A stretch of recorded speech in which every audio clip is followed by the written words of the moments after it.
up, everybody? And welcome to episode 232 of the On the Runs podcast. And we got a special bonus episode for you today as we're going to go and talk to one of our pod fam favorites from 86 episodes ago who just ran at 50K for his first ultramarathon. I'm not even going to say hello to my co-host first. I'm going to say the Clydesdale runner, Chad Zimmermann. What's up?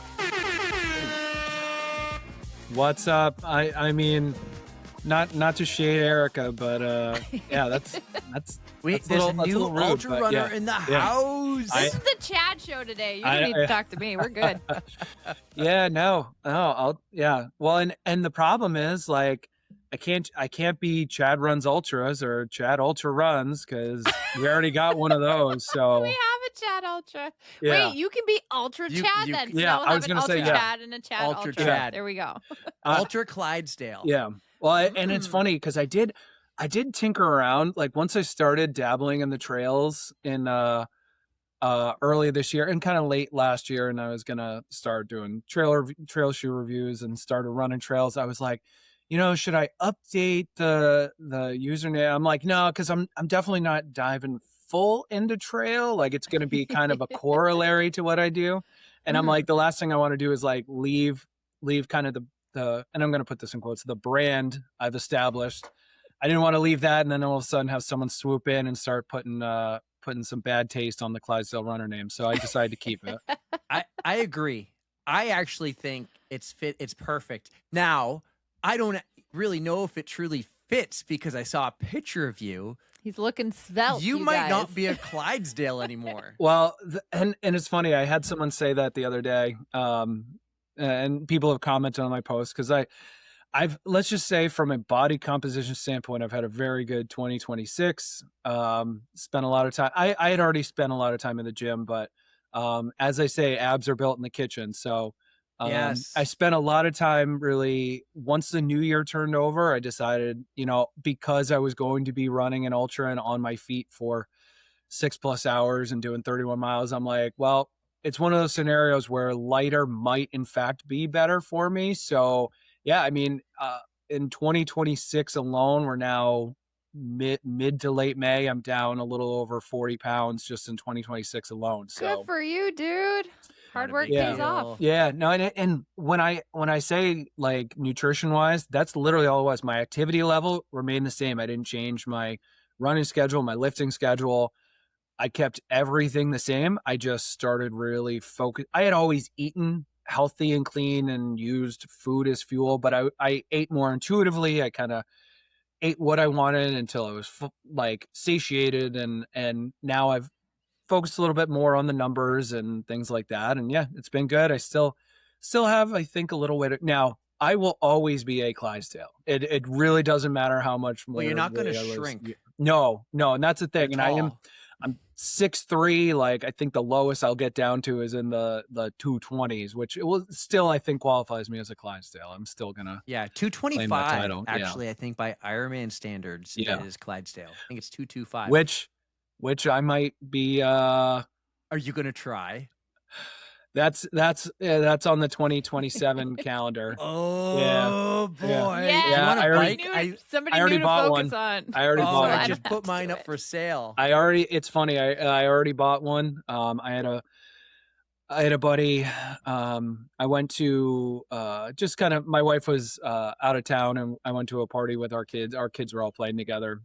Went to a party. I had a couple margaritas and I was talking to the dad who was hosting the party and trying to get him to run a race with me next year, just a half marathon, because he's an athlete. He runs, he does a lot of rucking, and he also cycles. So he's a pretty fit guy. Mm-hmm. And I said, do you want to go run this race with me? He's like, well, I'll do that, but on one condition. Next year, I want to do a half Ironman in the summer. Will you do it? Now, I had a couple strong pour margaritas at that point in time. Bad idea, Chad. So I said yes. And then lo and behold, a few days later, I had bought myself a used, I hadn't been on a non-stationary bike since 2009. I bought myself a road bike. I've already done a 35-mile ride. So yeah. So next June, well, I'll come back on and I can tell you about my triathlon experience, but. I love this. I love that it's going to be you. No, I love that everybody else is going to do one and I can just sit here and listen. That's what I want to do. I want to revel in all of your accomplishments so I don't get suckered to do it. But yeah, no. As of right now, it's on the list. It's on the list. Right on, buddy. I'm basically booked up through like mid 2027. So as much as I would love to get back on the trails, I am looking at the schedule for maybe a fall 2027 return to the ultra world. But as of right now, I'm pretty booked through. We can go over it later, but I'm pretty booked through 2027. Well, I want to go back to this transformation, and abs are made in the kitchen. Did you have any help here? Like, I know you do a lot with Believe in the Run, and they have some nutrition coaches, right? Or did you where did you get all this data or all this information to be like, I'm going to crunch these numbers, do this, do that. I'm going to stop eating when I feel full. Yeah. Like, how did you go about that? So I had done that, or I had done it in the past. I had lost weight in the past, and I had been on kind of a health journey, but I got to a point where I was sort of at homeostasis with, in terms of like the calories, because it literally, like, science says it is calories in versus calories out. And your body has its metabolic rate. And as long as you eat in a calorie deficit, you're gonna burn fat. And I did my best, obviously, to continue hitting the gym to kind of preserve muscle. So the weight I was losing wasn't muscle. It was losing mostly fat. So yeah, it was pretty self-explanatory. I just kind of set a threshold. I started actually like tracking what I was eating. I used the MyFitnessPal app, and everything that went in my gullet, if a drink had calories, like I marked it down. The creamer in my coffee, I was measuring everything out. We had a food scale we had for a while, and so I started actually like using measuring. Yeah. And the shocking thing was, like, I would say to myself, I'm like, yeah, like what I was eating before, like, yeah, that was one serving of Dots seasoned pretzels, and then all of a sudden I actually measured out what one serving is. I'm like, oh crud, I was eating like 5 servings. And so it's like, okay, so that 150 calorie snack I thought I was having was actually about 750 calories. Oh, okay. So that's why like things had kind of stagnated. And so and once you get into that routine and rhythm, like it just kind of like it's second nature. And now there we go. Yeah. Yeah. Making big changes. That picture, dude, was just like, were you hiding it or did I just miss it? Because I mean, I had just been kind of sharing it along the way, and it had been slow. Like I had kind of, like I said, I had stagnated for a while in terms of like body comp. I was definitely building muscle and like losing fat slowly, but like my weight wasn't really changing. And then this was just like, as soon as I started actually tracking, like I was losing like constant, like it was just drop. It's slower now, obviously, because I dropped a lot very quickly. Yeah. But yeah, it's still about anywhere from and what I do is I weigh myself every day, but I take a weekly average to kind of track measurement. I'm not focused on what it does on a daily basis. And yeah, I mean, I'm still consistently a half pound to a pound a week loss. So yeah, I have some stuff going on in the fall that I'd like to be a little bit lighter for, but we'll get there. Gotcha. Well, now the reason we're here is because you just did a 50K. Not only that, you crushed a 50K. That video of you at the end, like you were flying. So strong at the end of a 50K. Right. Yeah. Mm-hmm. But you said you, at some point in the last year, transitioned to the trails. What brought you to the trails?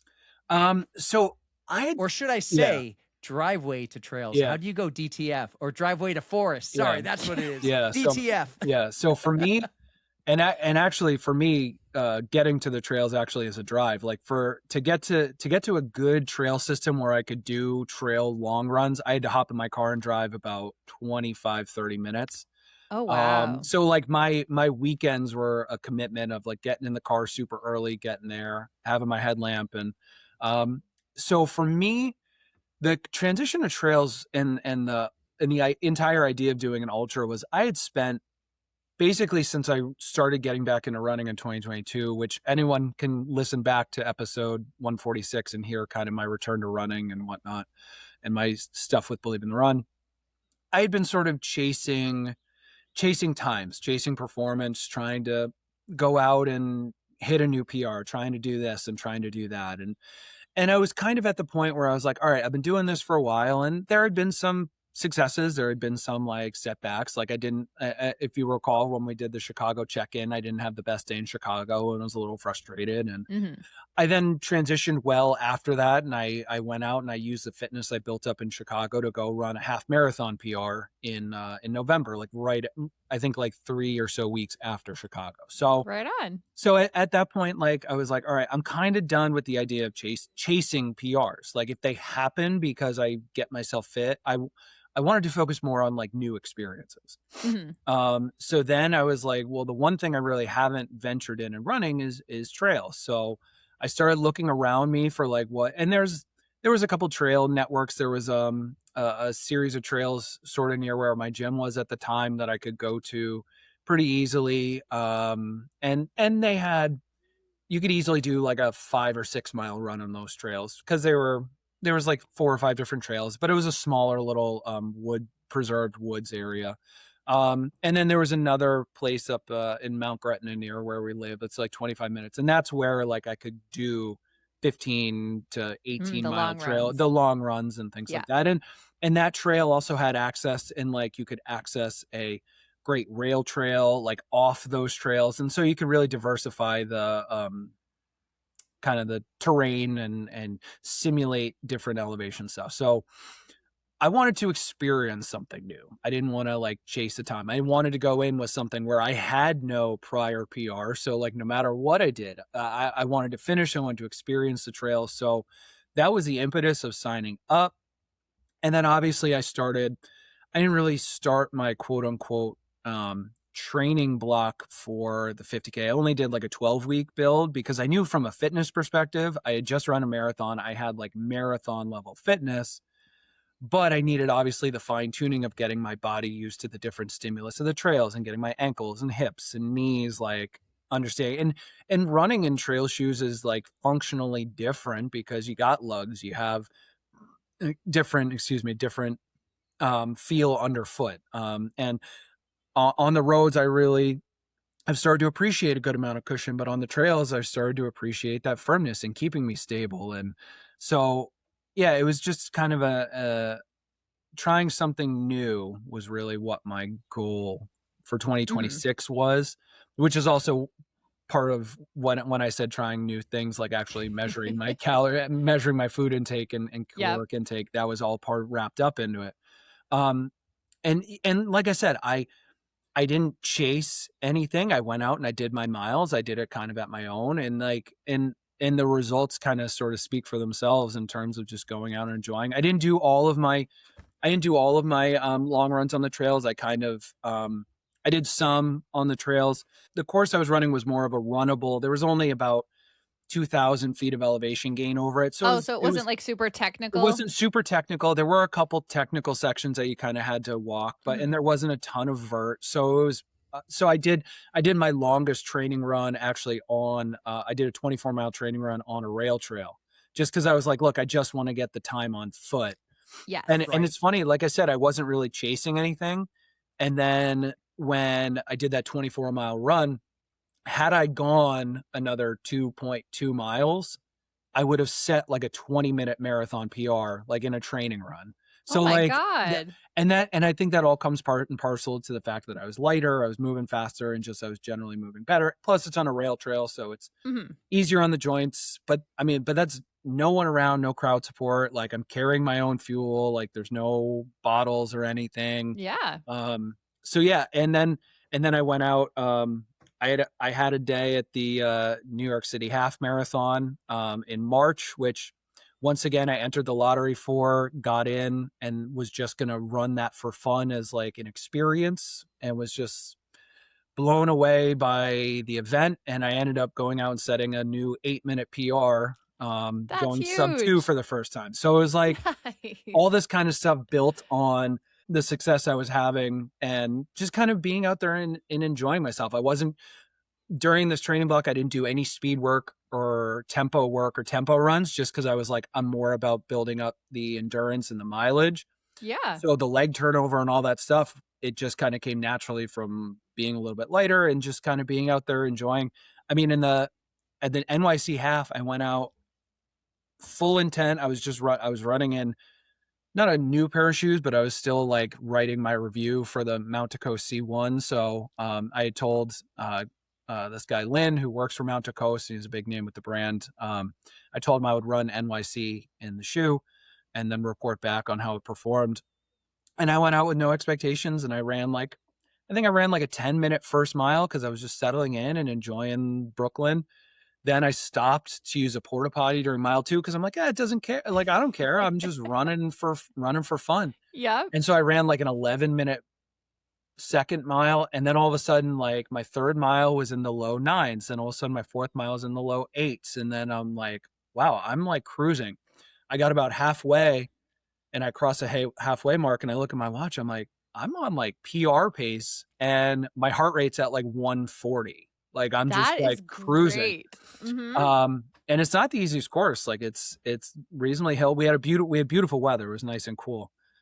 But yeah, like all of a sudden I was just cruising, and then all of a sudden I get to 10 miles. I'm like, man, if I keep this up, I'm going to be close to 2 hours. And I had never like like a high 207 was my PR. And sure enough, I I felt good the rest of the way, cruised on in, and I sprinted across the finish to a 1:59:19, I think. So damn, yeah, dude. and that's all, and that is all part of like I'm just here to experience and enjoy this. And same Mm-hmm. thing with experiencing. Sometimes that's for the best, when you're just like, you get your head out of it, and instead of putting all that pressure on yourself, you're just in it for fun. And if it happens, it happens. And that's just the best feeling, especially when you have a good pair of shoes like that. Like, I love me some Mount to Coast shoes. Like I was gonna I'll ask this eventually too. Might as well ask it now. But like, what shoes did you wear for your 50K? Were they Mount to Coast? No, like, I love those. Like, the H ones are my favorite. So the H ones were in the running. I had done a 20-mile training run on the rail trail in the H ones. Felt good during. Afterwards, I noticed my recovery was a little bit tougher in them. They didn't have as much underfoot as I really felt like I needed to be in them for 6 hours. Yeah. So I was between two shoes. I was going to run in either the H1, because even though it's not technically a quote unquote trail shoe, it's gravel hybrid, because the trail wasn't technical and there isn't a ton of vert. I had talked to some Believe in the Run people I knew who had run on that in those trails before in races, and they had said, look, you can get away with a hybrid shoe as long as it doesn't rain in the days leading up or race day, because then those trails get sloppy and disgusting and you can't even run even with trail shoes. So I was between the H1 and also the Salomon Aeroglide 4 gravel version. The Aeroglide 4 gravel had a bit more underfoot in terms of like cushioning while still being sturdy and stable. Yeah. Had a comfortable fitting upper. Best of both worlds. That's where I ended up landing. Very nice. I actually brought like 4 pairs of shoes with me because I was trying to decide, because the weather forecast was like iffy. They were calling for potentially rain during the whole race. So I had brought the Salomon Ultra Glide 4 with me. I had brought the Adidas Terex Agravac 3, and I had brought the normal Tomier 2.0, because I thought the Adidas and the normal would drain a little bit better if it was rainy. The others would kind of hold on to the wet and the mud. You're not going to want to have wet feet during that whole race. And we can circle back to race day later, but the weather ended up holding off, so I did the whole thing in the Aeroglide 4 gravel. So. Well, let's still celebrate your half marathon accomplishment, because that's huge. And that was just like, I just love that you're just going into it with an open mind, just wanting to have fun, explore, check out the scene, and it paid off. Like, that's a huge PR for you. 8 minutes. Like, I was looking it up. It was 8:57 pace. This is going off your Strava data. Beautiful. And 1:59:23. So yeah, dude, crushed it. Sub 2 hours. That's awesome. Let's talk about this 50K. Let's go to race day, but let's go just before race day. What 50K was it, and how did you pick this race? So it's called the Dirty German 50K. It's in Pennypack Park in Northeast Philadelphia. Basically, like, it's almost as far in the northeast portion of Philadelphia as you can get. If like you go out of the park, you're in like Jenkintown and not in Philly. Oh. So I picked it because and I'm going to put this in quotes, it's local to me. I'm in Pennsylvania. It was an hour and 20-minute drive. It was a good time to go. It was a good time to go out. It was Mother's Day weekend, which I had to kind of balance Mother's Day weekend, and we'll get back to that. But yeah, it was fairly local. I had known people who had run races in that park before, so I could kind of bounce some questions off them. Uber Endurance, who puts on the event, is like well renowned. They're actually sort of local to where I live. They're renowned for the quality of the events they put on and the popularity. So I knew it was going to be a great event. And also it is labeled as a great first timers 50K because there isn't a ton of vert. The course is very runnable. So someone who's new can come in, and if you don't have a lot of experience with technical terrain or hiking, there are a few sections where you're in the park and you end up on paved path too. So like there's sections like that, and that so it was very attractive because of that. Also not super expensive, very reasonably priced, good swag. I got a nice quarter zip and the metal's great, and I got a hat too. At the end. I mean, registration right now is $80, and that's what a good quarter zip usually costs. Yeah, exactly. So so that's why I landed. And also the timing was pretty perfect with it being early spring.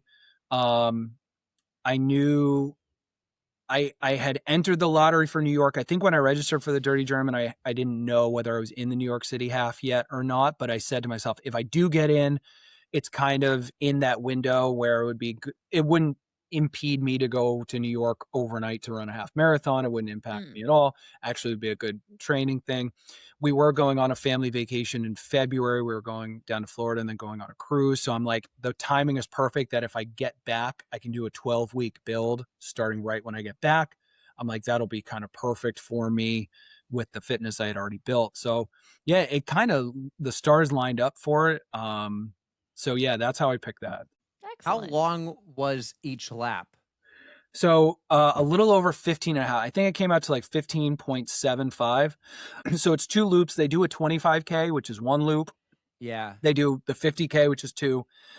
Then they have a 50 miler where it's not 3. Well, it's 3 loops, but they have like a little add-on loop to it that you do if you're doing the 50 miler that adds the additional, mileage to each loop. So I'm looking at the course map now. Okay, so it's not really a looped race like Anchor Down, which you would do, Erica, where the aid station is always at the start. Yeah, that one's way too big to be an Anchor Down race. This one has 4 aid stations spread out throughout the course. So kind of what was your game plan of attack? Because you're out there, you're only going to be back to base camp once. Yep. Right. So I had bought myself a vest that I wore for a lot of my training on the trails, but I decided against wearing it. 1, because they had a good amount of aid stations. 2, I didn't love the feeling of adding additional weight to my upper body. I was going to wear half tights. I have plenty of pocket space for gels. I knew I was going to get to the halfway point and be able to like replenish my nutrition.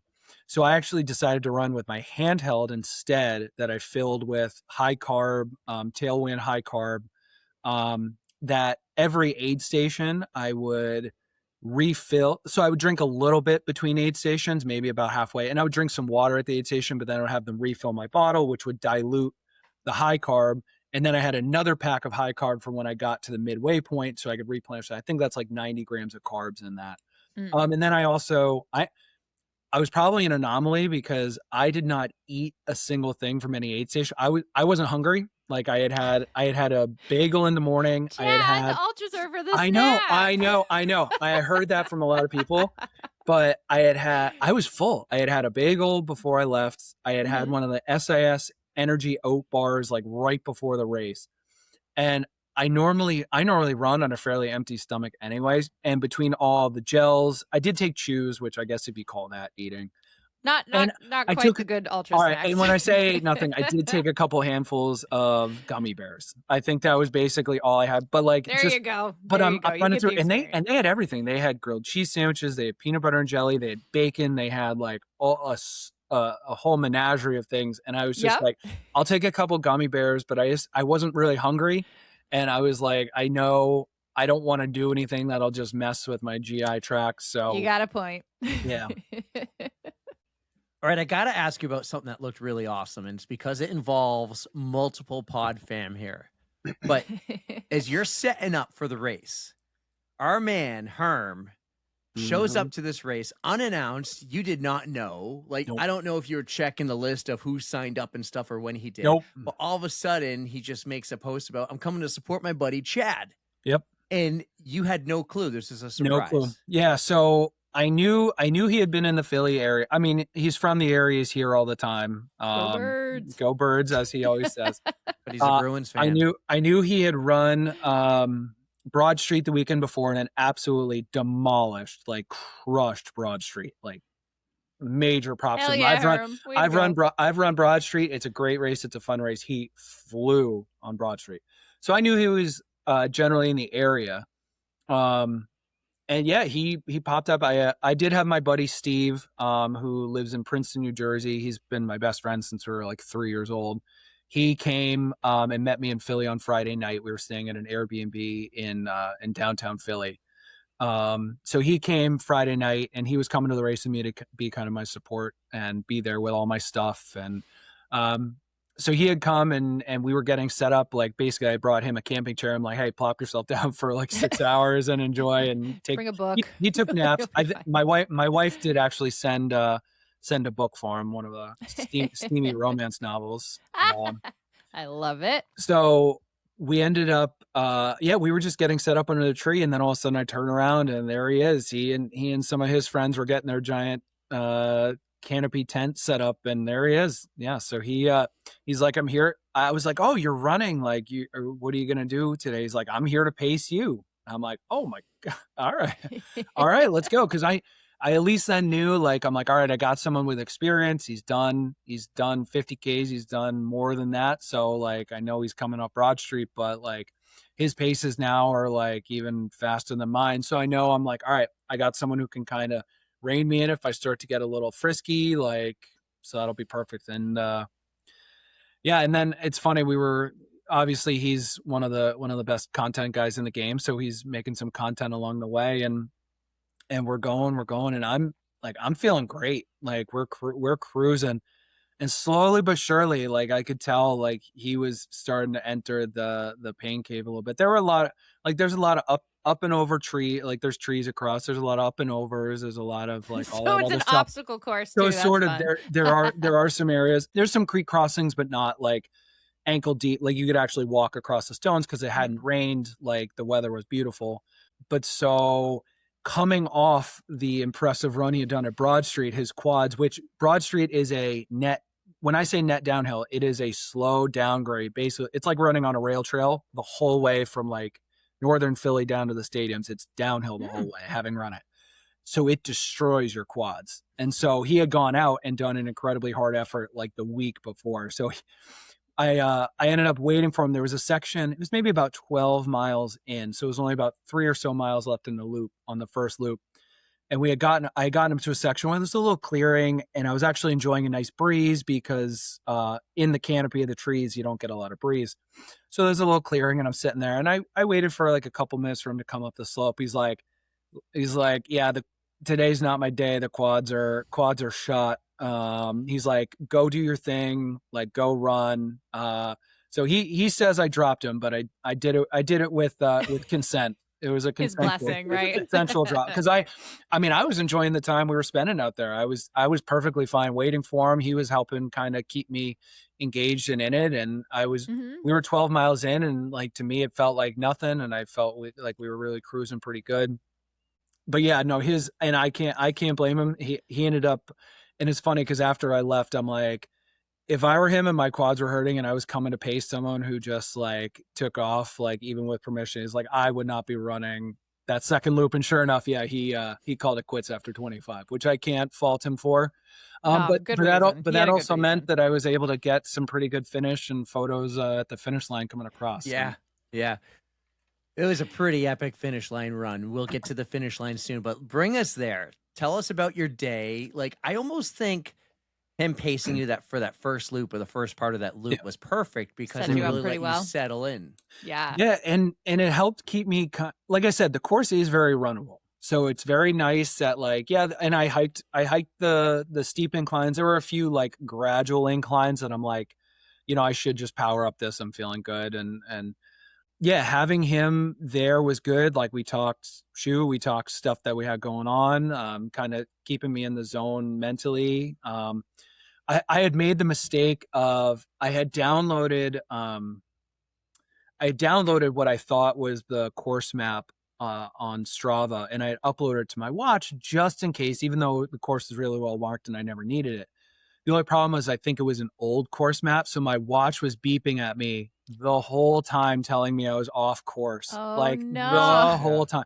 And so I ended up kind of getting to a few points where I like missed my nutrition cues because I was like, just shut up, watch. Like, and then I would look, I'm like, oh, I'm at an hour and 10 minutes. I need to take a gel or I need to take some chews. Like, but yeah, having him there was good. It kept me engaged and it kind of avoided me going out too hard because it was runnable and I was feeling really good. Like I said, my friend Steve and I were staying in Center City, Philadelphia. So we had like a 30-minute drive. That's how far it actually is outside. It was like a 30-minute drive to get to the park. What was the area called again? I'm going to Google Maps this.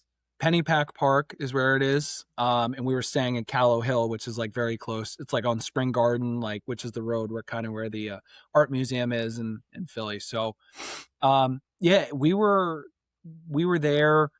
We got there around, packet pickup starts around 6:30. We were there around 6:45 and just kind of hung around. They do like a staggered start. So they do the 50-miler starts at 7:30, 8 o'clock, the 50K starts, and 8:30, the 25K starts, just to avoid congestion and get the 25Kers done and off.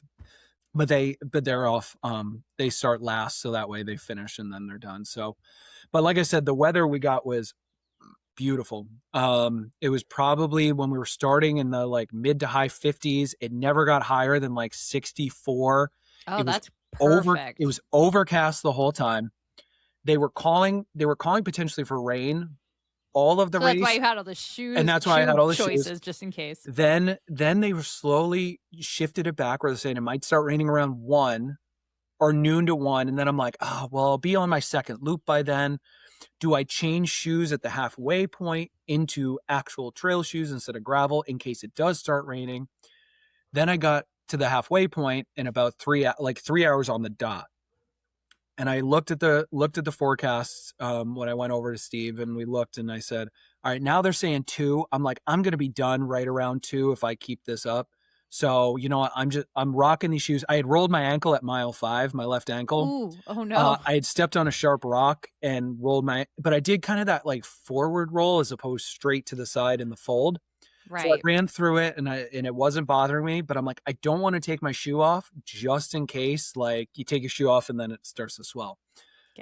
I'm like, I'm just going to power through in the Aeroglides. And if it does start raining towards the end, hopefully it won't be enough time for the course to get sloppy. Yeah. So sure enough, didn't rain a drop. I crossed the finish line and like a light sprinkle started, and that was really it. Like it never really came down much at all. That all worked out in your favor, like perfectly. It was overcast. I never had to. One of the things I was nervous about it being sunny and like in and out of the sun, and like wearing sunglasses because they kind of obscure like vision. Yep. And I will not wear sunglasses on trail because I will trip. I trip over air basically. Yeah, I didn't want to wear my contacts in case like my eyes would get irritated or something. So I'm just like, I'm gonna go, and my vision's good enough that it wasn't gonna be a problem. But I'm like, I don't want to wear my contacts. I don't want to wear sunglasses. And so it was beautiful the whole time. Can't have imagined a better day out there. I'm so glad it all worked out for your first 50K. So not only was this going to be a challenge in itself, but you picked a trail race, which that takes focus, like intense determination to get you through. I mean, it is a little bit slower going than if you were on a road, but it is still so engaging because it's so different to run on trails than it is on road. Like, and I think it's so much more fun. even though it's difficult. Yeah, I think the ankle roll at mile 5 actually sort of helped me because I was a little more hyper vigilant than I would have been otherwise. So in those late stages of the race, when your mind starts to wander, and I never, and I'm gonna, I hate saying this, I never once entered a pain cave. Good. I never got to a point where I was like, oh my God, how much do I have left? Like there were a couple guys who you did the work. Yeah. Well, a couple of guys, Herms and I had been running with early on. I ended up catching back up to them on the second loop, and we ran about 10 miles together. Like just the three of us together, we chatted, like we were all going around the same pace. And so by the three of us kind of working together, we all kind of stayed engaged. And I had music, but I didn't really listen to it much because I tend to sometimes, and I talked about this on Alex's podcast. Shout out to PodFam and Monday Night Media. Yeah. Allie G, for those of you who don't know her real name. I do tend to start to get lost in the music sometimes, and I lose focus, and I'm just, and on the roads, that's fine. Like it doesn't matter. But on the trails, like I would find myself starting to get lost in what I was listening to, and I would actually pause my music. I'm like, I need to stay engaged and focused. So yeah, I really could not have asked for a better day. I had, well, and we referred to, you guys referred to the end of the race and the finish line. I had a good amount left in the tank at the end. My legs felt good. Body felt good overall. Yeah. Right here. Yeah. Right here. Let's watch this. Let's go! Let's go! Finish it out, baby! Let's go! Let's go! You were moving. You were flying by that guy. I love to see it. Shout out to Herm's Run. Everybody, give Chad a big round of applause in the comments, please. And I'll see you tomorrow. That was awesome. I had to watch that whole thing twice to like pause it at the right point on the computer. Yeah. While you were sharing that amazing story. Yeah. The finish line was incredible. The whole check out Herm Runs on Instagram. You guys know Herm. He did a phenomenal job. I love that he showed up and surprised you. I love that he paced you for a bit, because I really think, going into your first ever trail ultra, there was this one scene early in his reel where you're running on single track.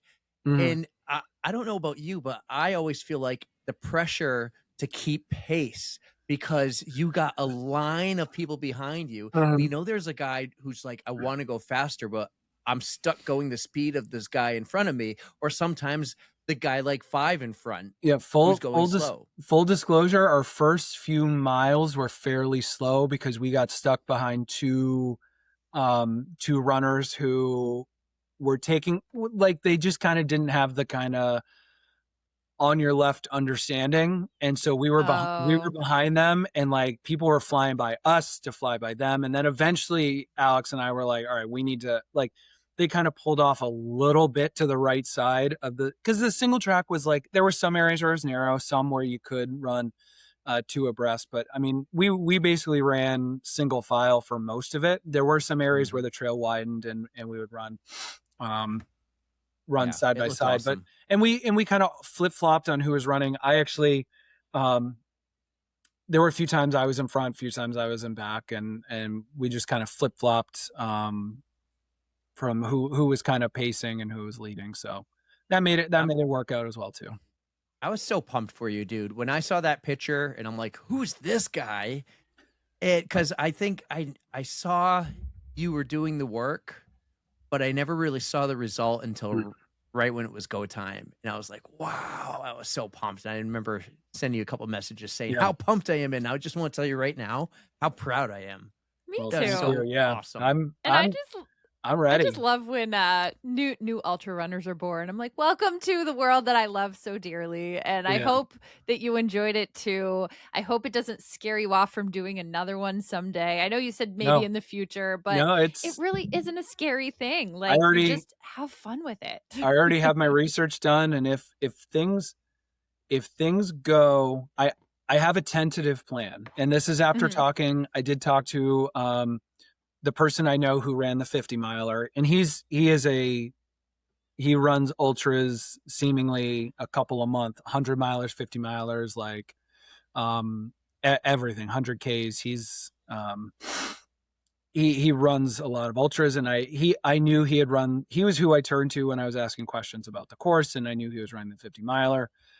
So I have talked to him since, and I kind of went over like the day and how good a day we had, how good a day I had out there. And I was like, all right, well, like I'm trying to decide where to go next. Cause like I said, and we'll go over kind of my schedule. I do have up through June 2027 planned. And see, no gamophobia here. Yeah. And so ultimately right now, if my plan that I have on the books, and if like my training goes well, and if my increase in fitness goes well, my next 50K may be a training run for Cocodona 250. No. We did just have one of our dirt division reviewers, Alex, do Cocodona. She finished in 99 hours or something crazy. Not a big deal. Yeah, so she just did Cocodona and she crushed it. I mean, Rachel Entrekin doing it in 40 hours, 52 hours or whatever she did. It's insane. With 19 minutes of sleep over 2.5 days. But no, so my next 50K, which I'm targeting potentially next fall, may be a training run, and I may dabble in either the 50-mile distance flat or look for maybe a 12-hour looped event. And try to get 50 miles in those 12 hours. Anchor down. So throwing it out there. Yeah. Anchor down ultra. I do have a couple in mind. There's one, actually there's one. Down. Yeah. There's one put on by Uber Endurance who did, who put on the 50K I did. It's in Delaware. It's a Delaware trail festival. It's a 7.5 mile loop on pretty non-technical trail in a park in Bear, Delaware. And that's when does this one fall? That is in October. I think it's October 2020. Well, it's October 2026, and then I assume October 2027 as well.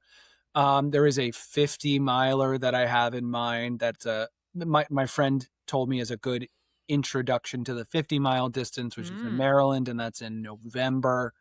So if I decide, don't have either of those states. if I decide to go, and my the looped one in Delaware is convenient for me because I have an aunt and uncle who live 1 mile from the park, where like they literally live across the street from the park where awesome. It takes place. So I'd have a place to stay and like crash and be my home base to go out and do the 12-hour one. So that's sort of the lead in the clubhouse, I think, for the convenience factor. But and also it kind of has that kind of wiggle room where it's like, all right, I'm feeling really good. Let me get a new distance PR. But if I get to like 40 and I'm like, I'm done, hey, I got to 40. And so like, I don't have a DNF of like not getting to the 50 mile mark. So right. That's why I love timed races, because there really is no DNF and you can just do what your body's going to let you do that day. I mean, you always have your personal goal, like your stretch goal, but it's not a big deal if you don't hit it. There's always next year or another race, and just the timed ones, like it gives you options. You have lots of options. That's sort of where I'm targeting my next fall being, like I said, assuming things go well with my current fitness trend and getting up. I mean, obviously that would be a far bigger training commitment. So it would take a lot of work, but I think I'm ready to take it on. It would just need to be something that, and I'm not going to do something that I think would hinder any sort of progress or be too much of a stretch. So I do have to take that into consideration. Yes. You're doing a lot of cool shit, man. No gamophobia, as Erica said. You've got a plan. And at the same time, you're still doing the shoe reviews for Believe in the Run. You're still very involved. They make you look so good on camera. It's insane. That's all Carl. That's all Carl. Yeah. That's editing tricks and or it could just be the kitchen. Yeah. Yeah. Well, a little bit of what you're doing in the kitchen, man. So proud of you. I love this. Thanks for coming on and doing this. what do we call it, Erica? A recrap? Yeah. A 50K recrap. Tara and Lindsay are going to be so mad that we've done a couple of these since their last recrap. So sorry, not sorry. Yeah. This was a lot of fun.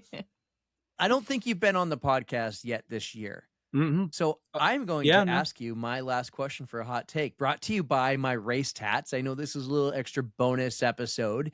My Race Tats. Thank you, everyone. Check them out in the show notes. But Chad, give me a hot take for 2026. Hot take for 2026 is, oh man, that's a tough one. There's so many hot takes out there. Your pasta dinner guest helped us kick off the year, Cara D'Amato. Actually, I was just chatting with her earlier about protein pretzels. Deal. Yeah, we were chatting on Instagram about those are a thing. You have not had This is gonna be about to change my life, isn't it? do you like, so the flavor I've had, they are like dill pickle flavored protein pretzels. They're my God. so good. Like we would get them at like Costco. I can't remember the brand. But if you Google protein pretzels, send it to me later. I think that's your hot take. Get some protein pretzels. Hot take. And so, all right. So the hot take is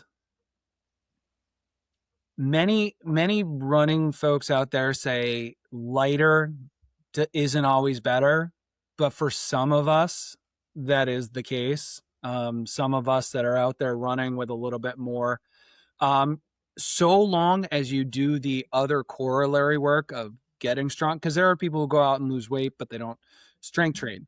Go out, lose the weight, strength train, get stronger in addition to getting lighter, and the results will follow. So my hot take is, when a lot of people say lighter isn't always better, for some of us out there, the Clydesdale category, that is not always true. I'm there too. I'm a Clydesdale. Yeah. Technically. I think I'm a Philly. I think that's what they call the female version. Like I literally fit in that category. No, they're a Athenas. Yeah. Athena. Right? I think there's like Athena. different ones. Yeah. Yeah. I've been both.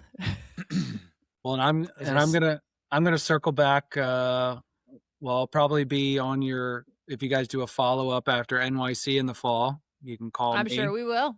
I'll have my phone, on me. I'll be pacing my friend Cindy in her first marathon. She did 9+1 last year. So she got in, she defied the odds. She got into the Brooklyn half lottery and the United NYC half lottery. And once she got into those two, she had said, she's like, all right, well, I'm in these two big races. I might as well just do 9+1, because you can do some virtual races as well. Oh, those count. All right. So there's a certain threshold where you can do some virtual, but you also need obviously your volunteer. So I think she had to go to the city maybe 5 times to race and 1 volunteer, and then the rest she did virtually. She lives about an hour north of the city. She's one of my wife's friends from childhood. So she and I did, she was actually at Reach the Beach the year I did Reach the Beach recently. So she was there on our team. Nice. But so she had said, hey, do you think you could get into NYC with me? And I was like, I can try. I might be able to back That is alley. a loaded question. Well, I might be able to back alley my way to a bib through my connections with Believe in the Run, and maybe I can try and finagle that. Like, I really didn't want to do charity again. I love charity. I love fundraising. It's still a lot of stress. It's a big time commitment. Like, I raised a lot of money for Chicago, and I treated it like you almost have to treat it like a part-time job. So I didn't want to do that. So I'm like, even though I might be able to get a bib from Believe in the Run, I'll enter the lottery. And sure enough, I got in through the lottery. So I was one of the 1%. But so my lottery luck luck's pretty good. I think I'm like 4 for 6. Nice. In lotteries. I hope you play the lottery. Yeah, no, my wife and I did enter London together. So we'll see. But I enter every year and it never happens. I got in first try to Cherry Blossom, first try to Broad Street, first try to NYC half, first try to NYC marathon. If you get into London, I will be this guy. Yeah, you need to buy some legit lottery tickets. Yeah, we'll see about that. But yeah, so I'll be at NYC, and then I have some other things percolating. Maybe we'll be at NYC. Maybe. If we are live pod. I might need to pull you in. Live pod.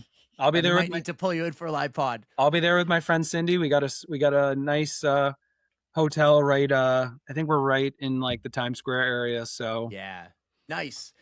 Last thing I want to do. So much for a 30-minute episode, right? 30-minute recap. Yeah. I want to share this picture just because, dude, I'm so proud.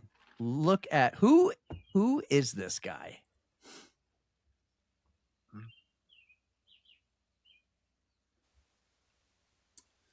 Boom. That would be put in the work. I think I took that the Friday before I left for Philly. I went, and of course I went and got my gym workout in before I left. Got in the car to go to Philly. Even hoist. That's what your shirt says. Yep, that was my that was a birthday present in April from my wife and kids.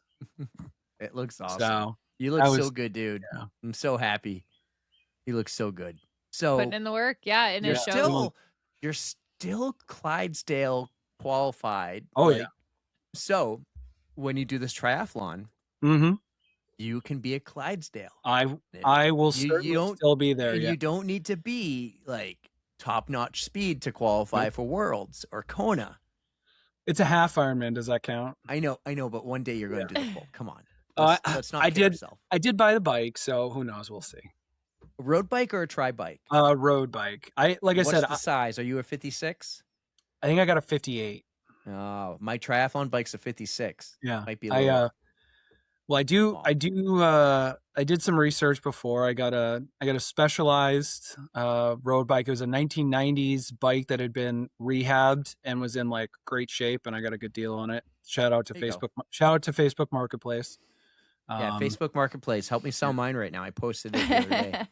I did. Someone had a tri bike posted locally near me, like a really nice one.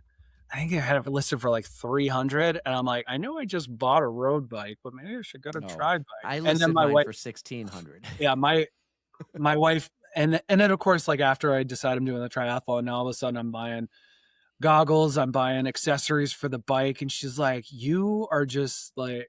I go all in, and that's my friend Addison, the one who was convincing me to do it.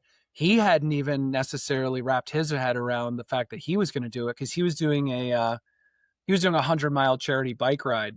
Actually the Friday before I ran my 50K, and he's like, well, I'm going to see how I feel on that, and then I'll decide if I want to do the half Ironman.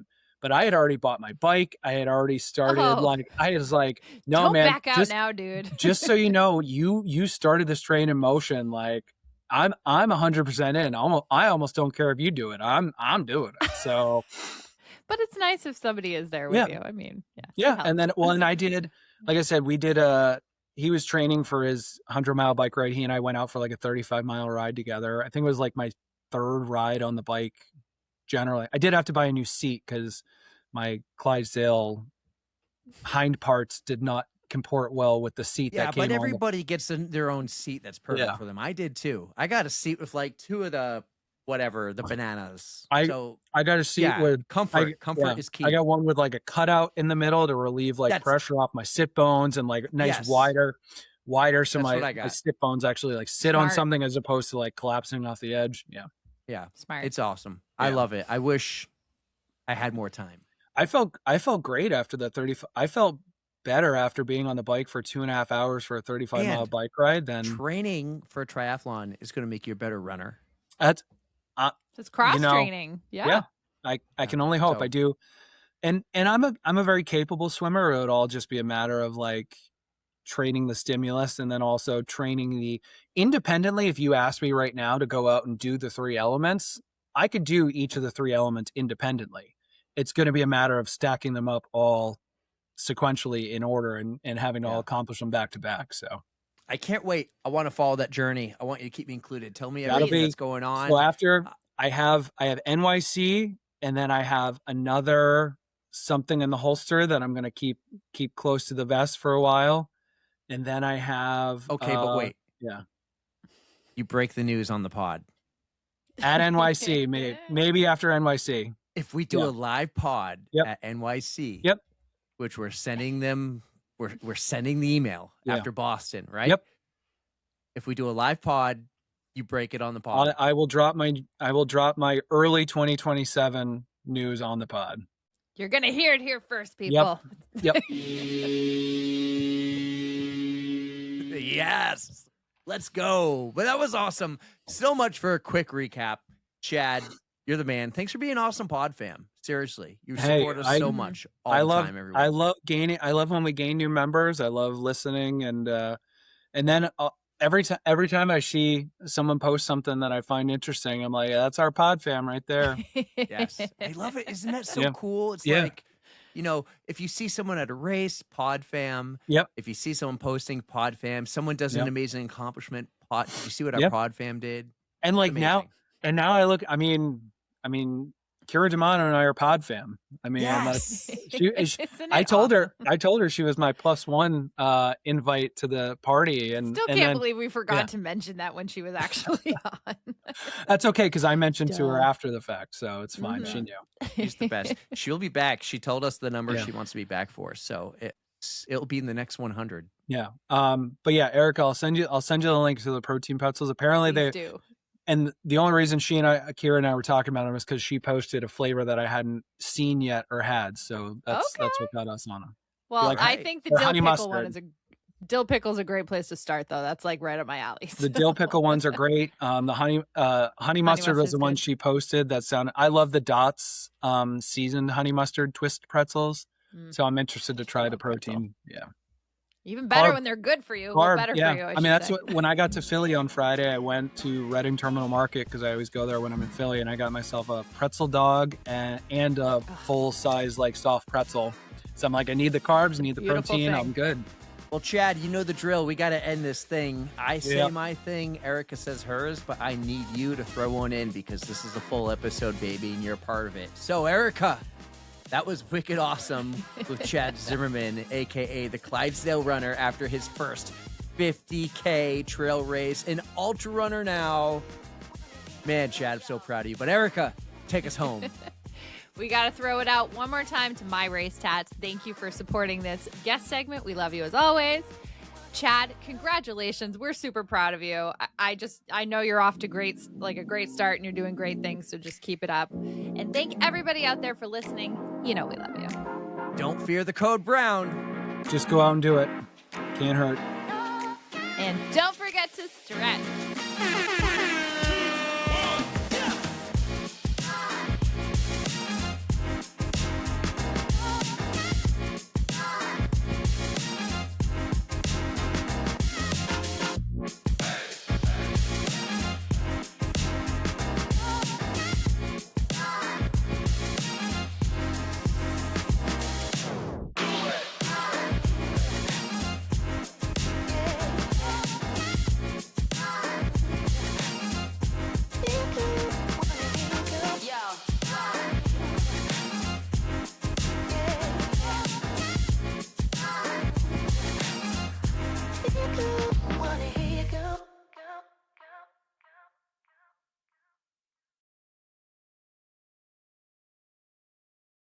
That was a good one, Chad.